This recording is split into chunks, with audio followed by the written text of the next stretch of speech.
নন্দিনী বাবা মায়ের একমাত্র মেয়ে। নন্দিনী খুব আদরের ছিল। একমাত্র মেয়ে হাওয়াই তার সব ধরনের আবদার মেনে নিতেন জয়নাল সাহেব। আজ নন্দিনী এক আত্মে পা দেবে, তাই পুরো বাড়ি আনন্দে মেতে উঠেছে। খুব বড় করে অনুষ্ঠান হবে আজ। সন্ধ্যা হয়ে আসতেই এক এক করে সব অতিথি চলে আসল। এত উপহার দেখে নন্দিনী খুব খুশি হয়। স্বাভাবিকভাবে অনুষ্ঠান শেষ হলো, সবাই চলে গেল। রাত তখন 1-2টা। হঠাৎ নন্দিনী আবদার করে সে গ্রামে ঘুরতে যাবে। জয়নাল সাহেব প্রায় 4-5 বছর আগেই গ্রাম থেকে শহরে চলে আসেন, তাই গ্রামের কারোর সাথে তার তেমন যোগাযোগ নেই। কিন্তু কি করবে, একমাত্র মেয়ের আবদার সে ফেলতে পারেননি। যেহেতু নন্দিনী ছোট থেকেই শহরে বড় হয়েছে, তাই গ্রাম সম্পর্কে ধারণা নেই বললেই চলে। তার বাবার মুখ থেকে যতটুকু শুনেছে গ্রামের কথা। মেয়ের কথা রাখতে জয়নাল সাহেব ঠিক করলেন পরশু তারা গ্রামে যাবেন। তাই ফোন করে তার দূর সম্পর্কে এক বোনকে সব ঠিকঠাক করে রাখতে বলেন। মাঝে মাত্র একটা দিন, তাই সব প্রয়োজনীয় জিনিস গুছিয়ে নিতে বলেন। হঠাৎ জয়নাল সাহেব গভীর চিন্তায় ডুবে গেলেন। তখন সে গ্রামে থাকতেন। একদিন সন্ধ্যায় বাড়ি ফিরছিলেন একা। তার বাড়ি ফেরার পথে একটা ছোট জঙ্গল পার হয়ে আসতে হয়। যখন তিনি সেই জঙ্গল পার হচ্ছিলেন, তখন একটা বিষাক্ত সাপ তার সামনে পড়ে। টর্চের আলোতে সে একটা লাঠি দিয়ে সাপকে পিটিয়ে মেরে ফেলে। সাপটা মরে যাবার পারে জয়নাল সাহেব লক্ষ্য করেন যে সাপের পেটে ডিম ছিল, অর্থাৎ সেটা নাগিন ছিল। যাই হোক, জয়নাল সাহেব বাড়ি চলে আসলেন আর রাতের খাবার খেয়ে ঘুমিয়ে যান। তার ঠিক 3 দিন পরে রাতে সে স্বপ্ন দেখেন এক বিশাল আকৃতির সাপ তার সামনে মানুষ রূপ ধারণ করে। এই দেখে সে খুব ভয় পায়। তখন সাপটা বলে 3 দিন আগে সে যেই সাপকে মেরেছে সেটা ছিল তার সহধর্মিণী, আর সেই সাপের শরীরে তার সন্তান ছিল, কিন্তু তুই তাকে পিটিয়ে মেরে ফেলেছিস, সাথে আমার সন্তানদের, ও এর জন্য তোকে অনেক বড় মূল্য দিতে হবে। সে আরও বলে তোর ঘরে জন্ম নেবে এক কন্যা সন্তান, তার যখন 1-8 বছর হবে তখন সে এই গ্রামে আসবে, আর এইখানেই এক পূর্ণিমার রাতে হবে তাদের মিলন, আর মিলনের পরে তার গর্ভে আসবে তারই সন্তান। এই বলে সে চলে যায়, আর জয়নাল সাহেবের ঘুম ভেঙে যায়। কিন্তু সে স্বপ্নকে তেমন পাত্তা দেয় না। এইসব ভাবতে থাকে। হঠাৎ সে বাস্তবে ফিরে আসেন, দেখেন তার বউ তাকে ডাকছে। জয়নাল সাহেব ভাবতে থাকেন এতদিন পরে কেন সেই পুরাতন স্বপ্ন নিয়ে সে ভাবছেন। মনে মনে ভাবলেন সে কি তার স্ত্রীকে স্বপ্নের কথা জানাবেন?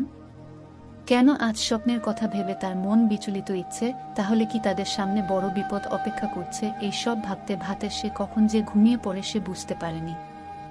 একদিন পার হয়ে গেল, আসল সেই দিন যেদিন তারা গ্রামে যাবে বলে ঠিক করেছে। এইদিকে নন্দিনী তো খুব খুশি, এই প্রথম সে গ্রামে যাবে, তাই খুব সকালে ঘুম থেকে উঠে পড়ছে। জয়নাল সাহেব সবাইকে নিয়ে বেরিয়ে পড়লেন গ্রামের উদ্দেশ্যে। তাদের গ্রামে যেতে বিকাল হয়ে যায়, তাই ওই দিন নন্দিনীকে তার বাবা মা বের হতে নিষেধ করে। রাতের খাবার খেয়ে তারা ঘুমিয়ে যায়। নন্দিনীকে আলাদা একটা ঘরে দেয়া হয়, কারণ সে একা ঘুমাতে পছন্দ করে। সেই দিন রাতে কিছু ঘটেনি। সকালে সবাই ঘুম থেকে উঠে নাস্তা করতে বসে, তখন নন্দিনী বায়না করে সে গ্রাম ঘুরে দেখবে। নাস্তা শেষ করে তারা 3 জনই বের হয়। জয়নাল সাহেব পূর্বের মতন সেই স্বপ্নের কথা ভুলে যান। এত বছরে গ্রামটার বেশ উন্নতি হয়েছে দেখে সে বেশ খুশি হন। বেশ কিছুক্ষণ ঘোরাফেরা করে তারা সেই জঙ্গলের পাশে যান। জঙ্গল দেখে সে একটু অবাকই হলেন, আর ভাবলেন এত বছর পরেও জঙ্গলটা আগের মতন আছে। হঠাৎ তার মেয়ের ডাকে সে ভাবনার জগৎ থেকে বের হয়ে আসে। সে তার মেয়ে আর বউকে বলে তাড়াতাড়ি জঙ্গল পার হতে। তারা যখন জঙ্গলের সীমানা পার হবে, ঠিক তখনই নন্দিনী থমকে দাঁড়ায়। এই দেখে জয়নাল সাহেব তার দিকে এগিয়ে আসে, আর দেখে নন্দিনীর চোখ রক্তের মতন লাল হয়ে আছে, আর নন্দিনী সাপের মতন ফোঁস ফোঁস করছে। এই দেখে নন্দিনীর মা ভয় পেয়ে যায়, আর নন্দিনী বেহুশ হয়ে মাটিতে পড়ে যায়। জয়নাল সাহেব মেয়েকে কোলে করে বাড়ি নিয়ে আসেন আর মুখে পানি দেন। কিছুক্ষণ পরে নন্দিনী চোখ খোলে আর বলে ওই জঙ্গলে কে যেন তার নাম ধরে ডাকছিল, তার কাছে যেতে বলছিল, তারপর তার আর কিছু মনে নেই। এই কথা শুনে সবাই একটু ঘাবড়ে যায়, কিন্তু নন্দিনীর সামনে কেউ তা প্রকাশ করে না। এদিকে জয়নাল সাহেব ঠিক করেন তারা পরের দিনই চলে যাবেন, কিন্তু নন্দিনী যেতে রাজি হয় না। সে বায়না করে আর ও কিছুদিন সে এইখানে থাকবে। তাই মেয়ের আবদার মেটাতে থাকতে রাজি তো হলেন, কিন্তু বিশাল চিন্তা আর ভয় এর পাহাড় তার মাথায় চড়ে বসল। জয়নাল সাহেব পড়লেন খুব বিপদে। এদিকে মেয়ে অসুস্থ, তার উপর এমন বায়না। সবকিছু চিন্তা করে সে ঠিক করলেন আর 2 দিন তারা গ্রামে থাকবে, আর তার বউকে বললেন মেয়েকে দেখে রাখতে। নন্দিনীর শরীর ক্লান্ত থাকায় সে ঘুমিয়ে পড়ে। রাতে শুতে যাবার আগে ঠিক হলো নন্দিনীর সাথে তার মা ও আজ ঘুমাবে। তাই মা ও মেয়ে রাতের খাবার শেষ করে ঘুমাতে চলে যায়। রাত তখন 2টা, হঠাৎ এক শব্দে নন্দিনীর ঘুম ভেঙে যায়। সে হালকা অলতে দেখে এক বিশাল সাপ তার পুরো শরীর পেঁচিয়ে আছে, আর তার শরীরের গোপন অঙ্গতে অদ্ভুত অনুভূতি হচ্ছে। মনে হচ্ছে কেউ যেন জোর করে তার সাথে শারীরিক সম্পর্ক করতে চায়। এই দেখে সে খুব জোরে চিৎকার করে ওঠে। তার মা চিৎকার শুনে ঘরের লাইট জ্বালায়, দেখল এক বিশাল সাপ জানালা দিয়ে বের হয়ে যাচ্ছে। নন্দিনীর মা আলো জ্বালাতেই সাপের দিকে চোখ গেল। সাপটা ছিল কালো কুচকুচে। এই দেখে নন্দিনীর মা জোরে চিৎকার দিয়ে উঠলেন। সেই চিৎকার শুনে পাশের ঘর থেকে ছুটে আসলেন জয়নাল সাহেব আর জিজ্ঞাসা করলেন কি হয়েছে। তখন নন্দিনীর মা যা দেখেছেন সেটা কাঁপা কাঁপা গলায় বললেন। এইদিকে নন্দিনী এক দৃষ্টিতে জানালার দিকে তাকিয়ে আছে। মনে হচ্ছে সে হিতাহিত জ্ঞান হারিয়েছে। এই দেখে জয়নাল সাহেব তারে ধরে ঝাঁকালেন। তখন নন্দিনী কাঁদতে কাঁদতে সব বলল। আবার সে কাঁদতে থাকে আর বলে সে ফিরে যাবে, কারণ সবকিছু দেখার পর সে খুব ভয় পেয়ে যায়। সব শুনে জয়নাল সাহেবের বুঝতে আর বাকি থাকল না যে অতীতের দেখা স্বপ্ন সত্যি হতে চলেছে। তাই ঠিক হলো তারা সকালেই ফিরে যাবে, কিন্তু কেউই জানত না সামনে তাদের জন্য কি অপেক্ষা করে আছে। সেই রাতে আর কেউ ঘুমাতে পারল না। সকাল হতেই কোনোরকম ফ্রেশ হয়ে তারা বের হয়ে পড়ল। দুপুরে যখন সবাই গভীর ঘুমে, তখন নন্দিনীর হঠাৎ করে ঘুম ভেঙে যায় আর অদ্ভুত একটা শব্দ শুনতে পায় খাটের নিচ থেকে। সে যখন দেখার জন্য নিচু হয়, দেখে একটা বড় কালো সাপ কুণ্ডুলি পাকায় ফনা তুলে ফোঁস ফোঁস শব্দ করছে। এই দেখে নন্দিনী চিৎকার দিয়ে জ্ঞান হারায়। জ্ঞান ফিরতে সবাইকে সবটা বলে। এইদিকে জয়নাল সাহেবের মুখে দুশ্চিন্তার ছাপ দেখে তার বউ তার কাছে জানতে চাইলেন কি হয়েছে। তখন তিনি অতীতের সব কথা বললেন। এই কথা শুনে তার বউয়ের ও চিন্তার পাহাড় জমা হলো। আর হবে নাই বা কেন, এসে ধরে যে সব হয়ে চলেছে তাতে চিন্তা করাটাই স্বাভাবিক। এদিকে নন্দিনী কখন যে ঘর থেকে বের হয়ে গেছে সেটা কেউ জানে না। সবাই নন্দিনীকে দেখতে না পেরে খোঁজাখুঁজি করতে লাগল, কিন্তু কোথাও তাকে পাওয়া যাচ্ছে না। হঠাৎ একজন এসে বলল নন্দিনী জঙ্গলের কাছে কৃষ্ণচূড়া গাছের নিচে পড়ে আছে, আর তার পাশে এক বিষাক্ত সাপ তার চারপাশে ঘুরছে। এই বিষাক্ত সাপ দেখে অনেকে লাঠি নিয়ে আসে মারবার জন্য, কিন্তু কোনো লাভ হয় না। সাপটা চোখের পলকে অদৃশ্য হয়ে যায়। অনেক খুঁজেও পাওয়া যায় না। তাই নন্দিনীকে নিয়ে সবাই বাড়ি চলে আসে। বেশ কিছুক্ষণ পরে নন্দিনীর জ্ঞান ফেরে। সবাই জানতে চাওয়ায় সে বলল অনেক দূর থেকে কে যেন তাকে ডাকছিল, তার কাছে যেতে বলছিল। তারপর সে ঘর থেকে বের হয়, কিন্তু এরপর আর কিছু তার মনে নেই। এই কথা শুনে জয়নাল সাহেব তাকে চোখে চোখে রাখতে বলে ঘর থেকে বের হয়ে যায়। এদিকে সন্ধ্যা হয়ে আসে আর যে যার বাসায় চলে যায়। রাতের খাবার খেয়ে সবাই শুতে যায়। আগের দিন এর মতোই নন্দিনী আর ওর মা একসাথে ঘুমাল। রাত তখন 2, 4, 5। হঠাৎ নন্দিনী জেগে যায় আর শুনতে পায় তার নাম ধরে কেউ ডাকছে। সে উঠে বসে তার মাকে ডাকতে যাবে, এমন সময় একটা আলো তার চোখে এসে পড়ে, কিন্তু সে জানে না নন্দিনী তারে স্বপ্নে দেখে চিনতে পারল আর আগের মতন তারা সহবাসে লিপ্ত হল। যখন নন্দিনীর ঘুম ভাঙল, দেখল বিছানার পাশে তার সব জামাকাপড় পাড়ে আছে আর তার শরীর খুব ব্যথা করছে। সে কোনোরকম জামা পরে ওয়াশরুম এজে দেখে তার গলায় লাল ছোপ ছোপ দাগ হয়ে আছে। এই দেখে নন্দিনীর বুঝতে বাকি রইল না তার সাথে ঠিক কি হয়েছে। এইভাবে বেশ কিছুদিন কেটে গেল। নন্দিনী মাঝে মাঝেই এই স্বপ্ন দেখতে লাগল, কিন্তু সে কাউকে কিছু বলল না। এইদিকে যতদিন যাচ্ছে নন্দিনীর শরীর খারাপ হয়ে পড়ছে। সে ঘর থেকে বের হওয়া বন্ধ করে দেয় আর অদ্ভুত আচরণ করা শুরু করে।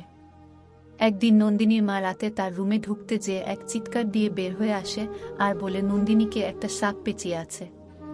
এই কথা শুনে জয়নাল সাহেব নন্দিনীর ঘরে যেতেই দেখে একটা সাপ জানালা দিয়ে বেরিয়ে যাচ্ছে।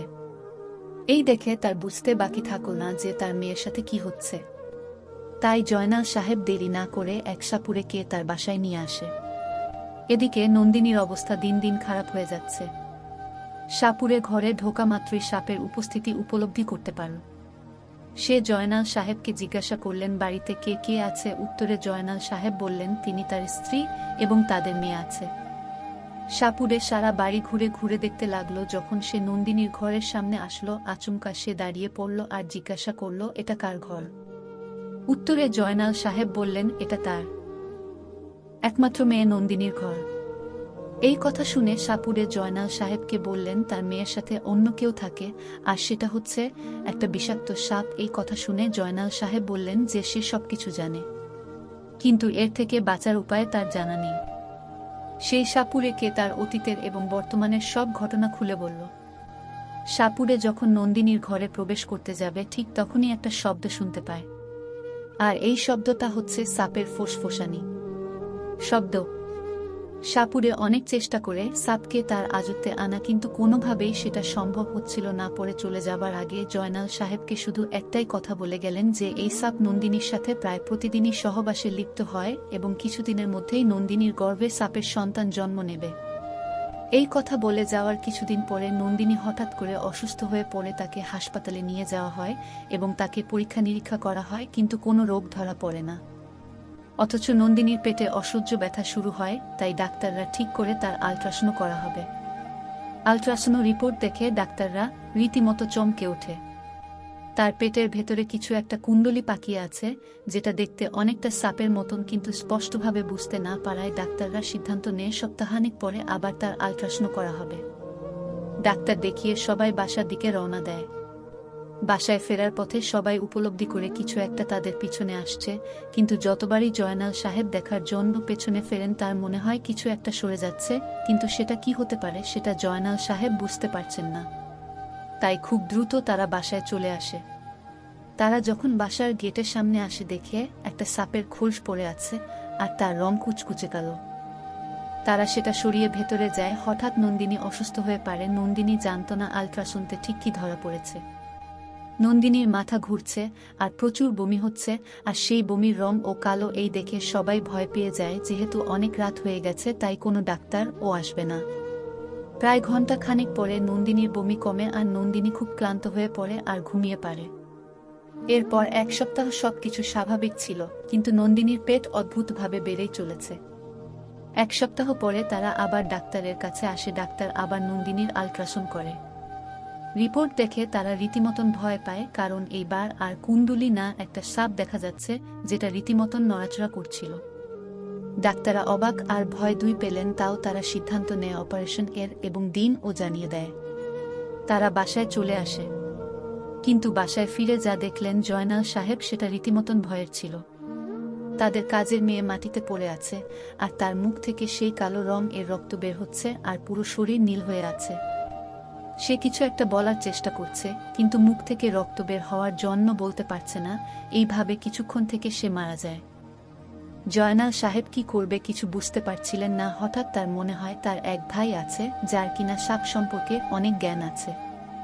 তাই তাকে ফোন দিয়ে তাদের বাসায় আসতে বলে। রাত প্রায় 1-2টা বাজে। জয়নাল সাহেবের ভাই তখন আসে আর সে জানায় রাস্তায় আসতে যে এক সাপ তাকে তাড়া করে, আর সাপটা স্বাভাবিক এর থেকে বেশ বড় আর কালো। এই কথা শুনে জয়নাল সাহেব অতীত আর বর্তমানের সব কথা খুলে বলেন।